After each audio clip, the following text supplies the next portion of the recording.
least, we've got Bractlet. So Matt Lynch is the Chief Product Officer and co-founder of Bractlet. He oversees product management and strategy for Bractlet and has been working on sustainability and energy efficiencies since college. When Matt isn't working on improving Bractlet's performance, he's playing with his 6-month-old blue heeler puppy, Chaco. Will we get a cameo? will we get a little bark?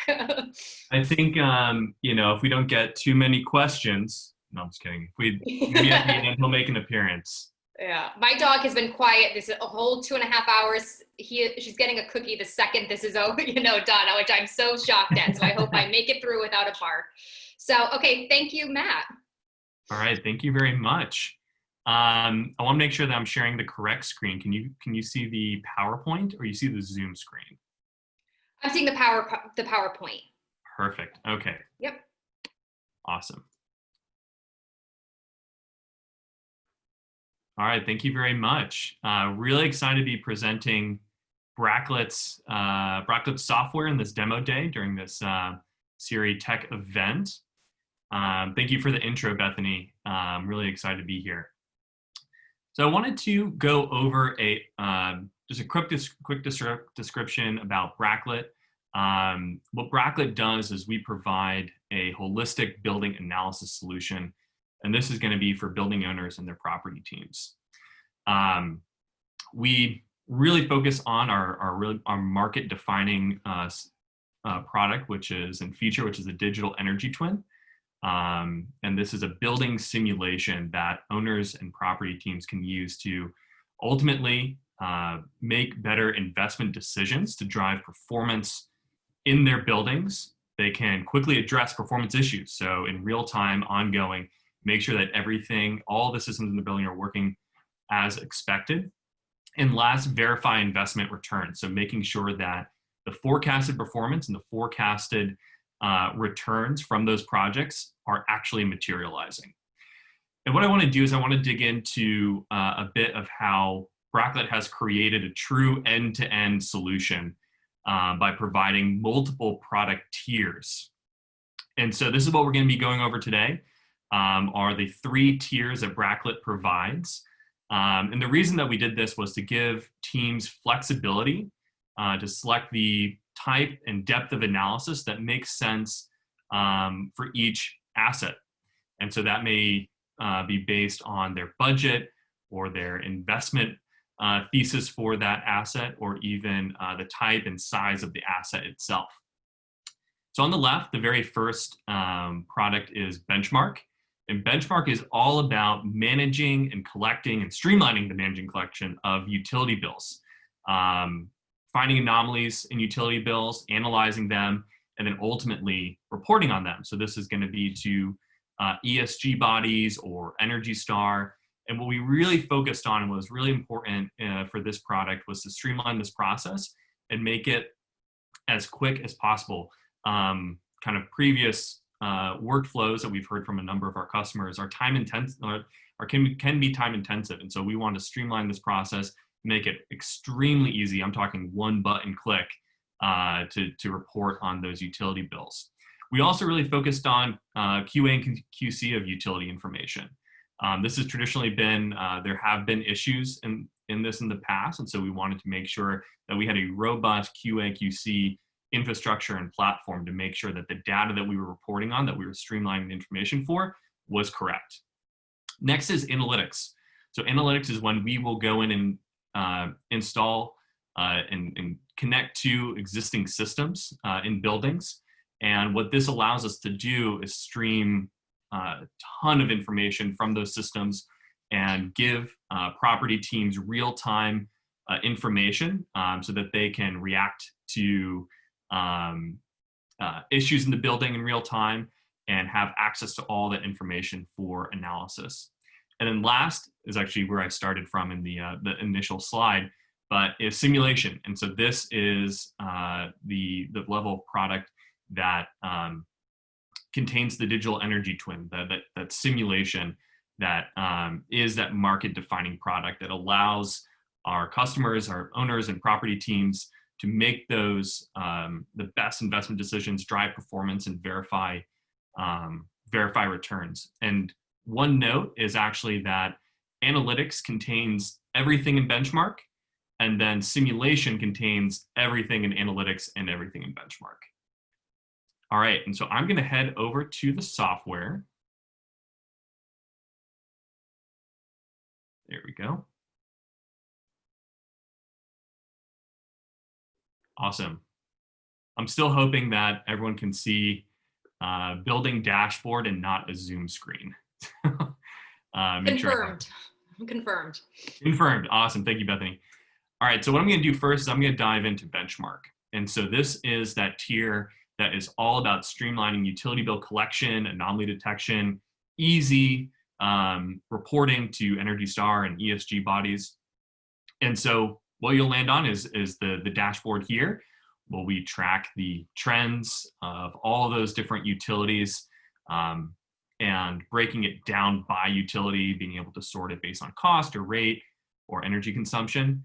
And then if you click utilities, this is the dashboard that you really can manage a lot of what I was just talking about. And so in this dashboard here, this is where property teams have told us that they have been able to save a ton of time managing utilities, getting anomalies, understanding anomalies, not like 2 or 3 months after the fact, but immediately, like within that month when we collect the information, as well as easily being able to submit, in this case, to Energy Star. And so what we start off with is year-to-date comparisons. I'm sure a lot of folks on the webinar would expect nothing less than a percent decrease from this year to last. And we do this for all the different utilities that we're comparing to. We can look at cost or consumption or rate in this icon. And then to the right, we see the trend. And this trend is actually, so this is aggregated. This is aggregated for all the different energy meters at this site. If I click into it, you can see that there's a number of them: electricity, district cooling, natural gas, then also water. So in this case, we're collecting water as well. And we can collect everything from waste, water, to all energy sources. We support all of them. And this is broken down by meter. So this is broken down by the meter it's being collected. If I scroll down, this is where we break down. I'd call this a management screen where you can keep track really easily the status of each month's utility. And so you can see here, there's 2.5-ish years of utility information. And what we do is, if you're a property team, making sure that everything has been submitted to Energy Star and there's no anomalies, this little star right here is saying that that all the utility bills that are in Portfolio Manager have been submitted. So it's a quick, very quick visual, making sure that everything has been submitted and everything, there's no anomalies in those months. And the way that we know that is with this little green checkbox. And so in this case, the green checkbox tells us that we've collected all the utilities for that month, and there have been no anomalies. There have been no notifications around any of the utility information that we received. And so that month, the property team would be ready. They could click on that month and hit submit to Energy Star, and those utilities have been submitted. And then this month would then have a star, much like February. Next, you can see that this one does have a little alert. This one is actually not that there's any anomalies, but that we're still missing a meter. And so for August, there's an electricity meter that hasn't reported in yet. And so this is a way of a good workflow to say, have we gotten all the meters? Are there any anomalies? And then ultimately being able to submit to Energy Star. So I'm going to go ahead and go to the bills. I always like starting, even though this product is called Benchmark, we'll get to the benchmarking in just a second. We always start with the data that we're collecting first. And so that was where we manage it, how we manage it, how we ultimately support the ESG initiatives of property teams and help them save time and catch any anomalies. Next here is the utility information. And so this is all the different utilities that we're collecting for this property, as well as broken down by month. And so here you can see we collect the PDF as well as break out all the information that's relevant from this utility. including tiered consumption, the rates, demand, fixed costs, things like that. We have the ability to add in more information as well. And so this is kind of the raw information. A lot of property teams like to download this and analyze it, and so they can download it as well. But ultimately, this is a very quick way to go in and see what's the raw data, what's the raw information. And we can be confident that this information is correct based on the QA/QC processes and tools on the platform. All right, so now that we've collected our utilities, we're going to go to Benchmark, which is a separate dashboard. And so what Benchmark does is says, we've collected all of our utilities. Now let's compare this building and its utility information to other databases of buildings. And so we do provide headlines, kind of highline metrics of previous year's Energy Star scores.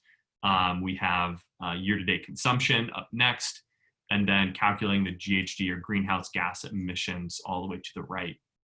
Now, if I scroll down a little bit, we get our first yearly benchmark. And so what this table is telling me is it's going year over year what the benchmark is. And so a lot of property teams like to see this and see how they've improved over time, making sure that those numbers are ultimately increasing, because this is looking at a percentile based on a database that's comparing to. And so we actually give two comparison options. So you can either compare to Bractlet's database of buildings, or you can go in and choose CBEX, which is the same database used by Energy Star.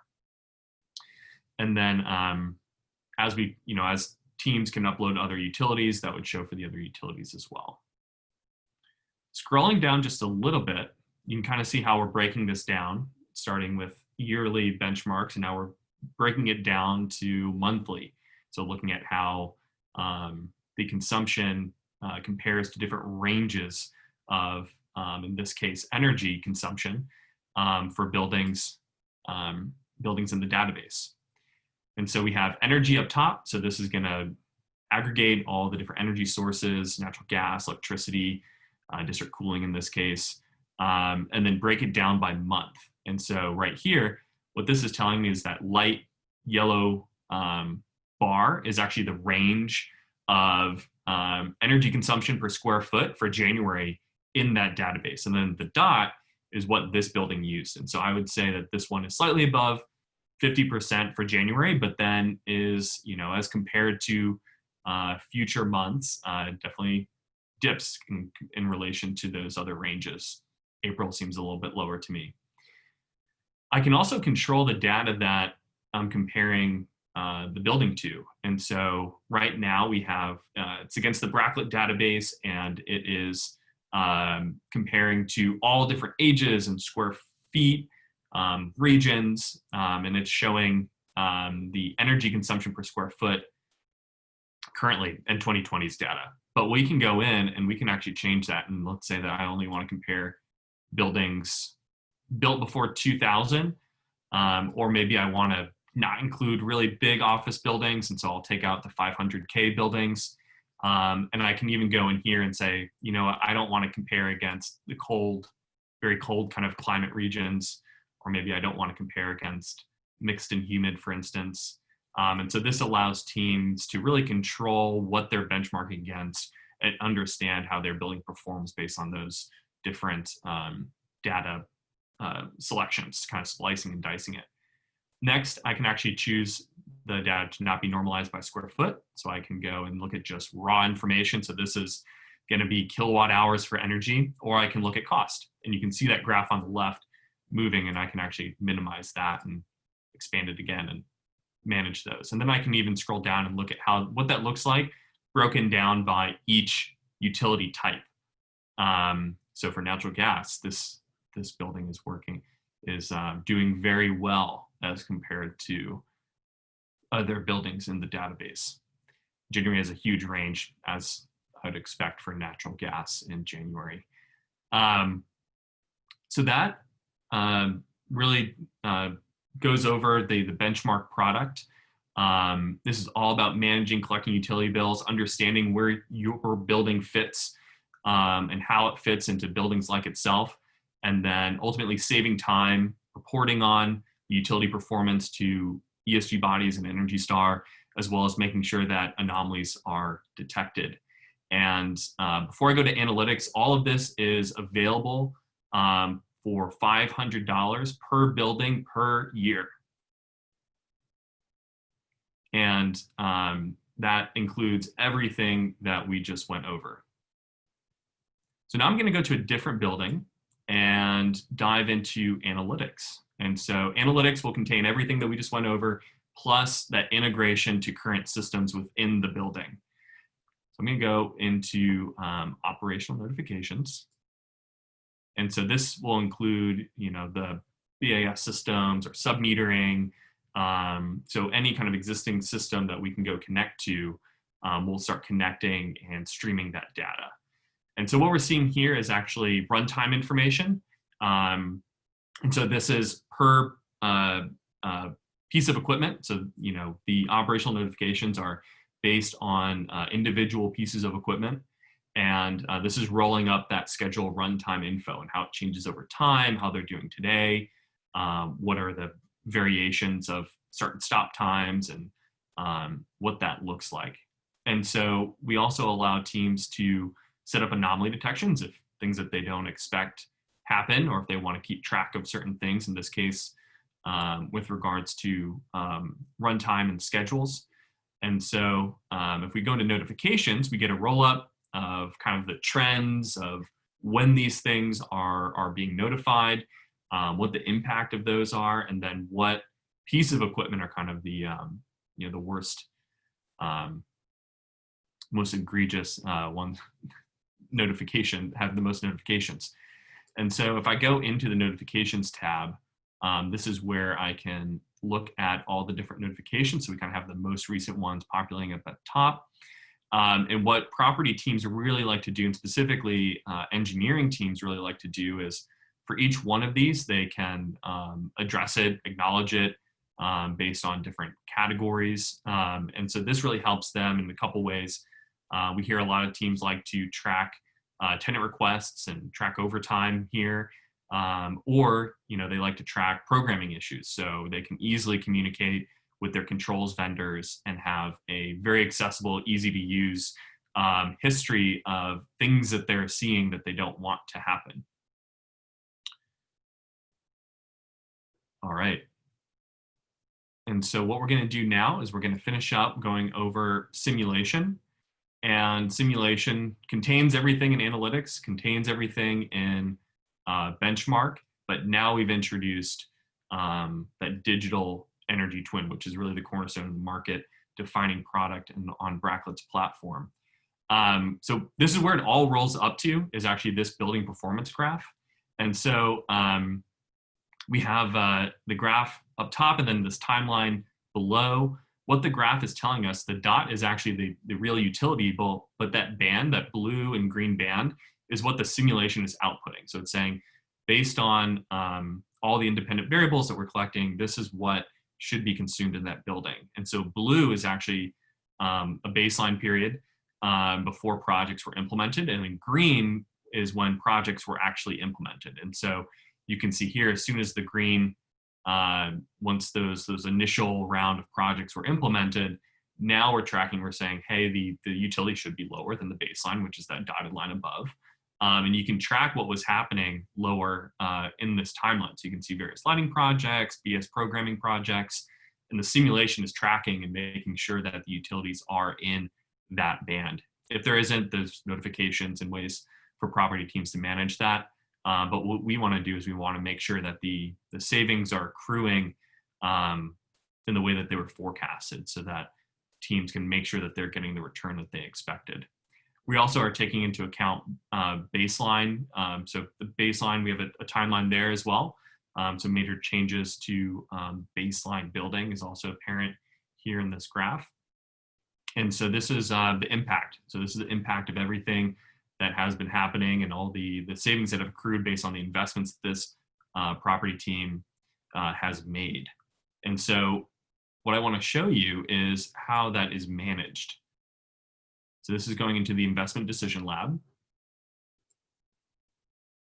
And what Bractlet does is we use that digital energy twin, that simulation, to simulate a ton of opportunities for property teams and asset management teams and ownership groups to assess with all the information that they need to make a decision at their fingertips. And so what we have here is a comprehensive list of all those projects. And if I click into one of them, this one has been timelined, so it was selected.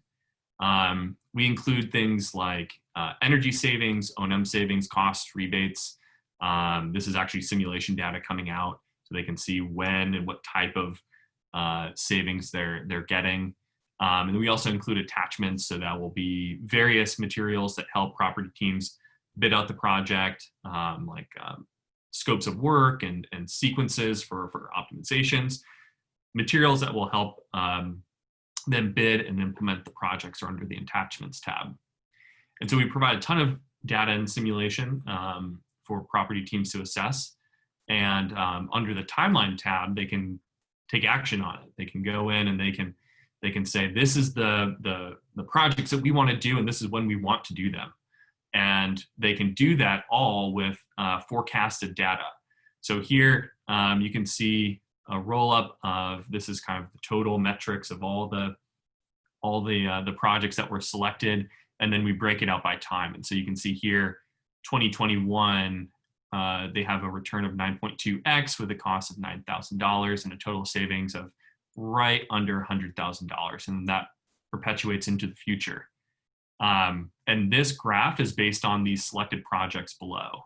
And so what we have is, this is the same list that we saw on the other screen, except for now they've been selected, this group, and then there's also unselected projects. And so there's always, this is kind of the, these projects are waiting to be selected. And once they do, then the total cost numbers and the savings numbers, those will change to take into account that. And so if I've selected a project, next thing I need to do is I need to go timeline it. And so let's say that for a couple of these projects, maybe we had them for 2021, but we actually want to maybe move it up to 2020. So if I move that one up to 2020, this has now changed. So this will actually take into account that new selection. Or maybe I want to move this one back to 2023. You can see that that's changing. And so it's taking into account when projects that have been selected, what their total impact will be and what those economics will be. And so this is a great place. We've heard from a number of our customers when building engineering teams and property teams and asset management teams are all getting together and plotting a path forward and strategizing what they want to do. Everyone being able to look into this portal and make those decisions ultimately allows them to understand the flexibility that they ultimately have and what the economics are going to look like. So it creates very fast and efficient decision making in this screen. All right, I'm going to head back to the building dashboard, and that is going to wrap up the demo. So I'm going to go back to our keynote here. I have some information. So I'm also joined here by a colleague of mine, Decker Stanley. And so for more information on Bractlet, please reach out. We have Decker's email and our phone number. We're actually offering a risk-free trial of the platform that we just went over to select owners. So please call or email for more information. Bethany, I'll pause and let questions. Yeah, questions have been coming in since the beginning. So yeah, I also chatted Decker's information so that people can copy and paste it directly from the chat to find out more about that free offer. One of the first questions that came in is the onboarding period, and what does that look like? Okay, awesome. So each tier has a different onboarding period. Benchmark, we can be up in as low as 1 day. It's very, very easy to onboard Benchmark. Analytics is more like 3 weeks, and then simulation is 90 days. So for simulation, that list of projects and all the analysis there would be ready in 90 days. We had another question come in about what percentage of your customers use each of those 3 products. So typically, how do your customers kind of interact with the 3 pieces? Mm-hmm. And one qualification, actually 90 is on the high end. It's actually 60 to 90, depending on the complexity of the building. Okay. for simulation. And so for us, a large number, actually a vast majority, are on simulation. A lot of people, if they start on a lower tier, they end up making it to simulation. And so the vast majority, I don't have the exact number off the top of my head, but I'd say over 90% are on simulation. Question about integrations. Do you integrate with utility API, Urgenit, or similar products for utility bill collection? So any sort of integrations that are notable? Yeah, so we actually allow people to integrate in a number of different ways. Everything from putting in the information to being able to give us the login for the utility, and then being able to automatically pull that information. How does your platform assist landlords, owners with predictive analytics? Great question. So I would say predictive, there's a couple different ways that I would qualify that. On analytics, so analytics, looking at the anomalies and what's happening, being able to use trend information to then inform what might go wrong is one way. And then the other way is going to be, predictive and prescriptive analytics. The best example of that is actually that investment decision lab, where we've used that digital energy twin to forecast what the impacts of different investment opportunities can be. And so that'd be the most prescriptive, predictive analytics that we have on our platform. And that could range everything from, the slightest, controls optimization all the way up to a huge central plant, improvement project or retrofit, and then anything in between. Question about how many buildings you're deployed in, if you can share information about that. Sure. So the that simulation product is currently in more than 100 buildings, and so that's why the vast majority. But these lower tiered offerings are growing quickly, and so even though simulation is leading, we've almost doubled the number of our buildings on our platform since releasing those lower tier products. The last question that comes in, and I think it's a good one to end with, is we've seen kind of energy technologies throughout the day, throughout the demos, and the question is, what makes you guys different from the other energy related technologies? Yeah, so I'll address that with kind of the different tiers. For us, having that simulation and that digital energy twin as the upper the one of the highest tiers, that is the market defining product that allows property teams to understand and invest in their buildings in ways that they couldn't before. Being able to understand and forecast all of those different projects and opportunities, and then tracking the investments, it really unlocks a ton of opportunity in that area of the business for them to increase performance and then track it. And so that's something that no one else has, and really is a defining piece of our platform. And then also having a total end-to-end solution. So people can start with benchmark. And so a big component of benchmark is going to be, we've really focused on QA and QC of utility bill information. That's something that can be a problem and has historically been a problem. Anyone who's tried to collect utility bill information for people all over the United States knows that can be difficult with all the different providers and, information that came in incorrectly, cost changes 3 months later. There's a whole realm of things that can go wrong when you're trying to automate and streamline that information with software, with technology. And so we really doubled down on the QA, QC, anomaly detection of that. And so us being able to provide a highly accurate utility bill collection system is definitely a differentiator for us. And then on analytics, for us, we have the ability, we've been connecting and streaming data since the beginning. And so for us, the ways that we collect that information and the ways that we model it and we save it in our database is truly unique. And so for us, what that does on the analytics piece is, I remember you mentioned the prescriptive analytics. That's what really allows us to do that. It's just the wealth of information that we've been able to collect since Bractlet's inception.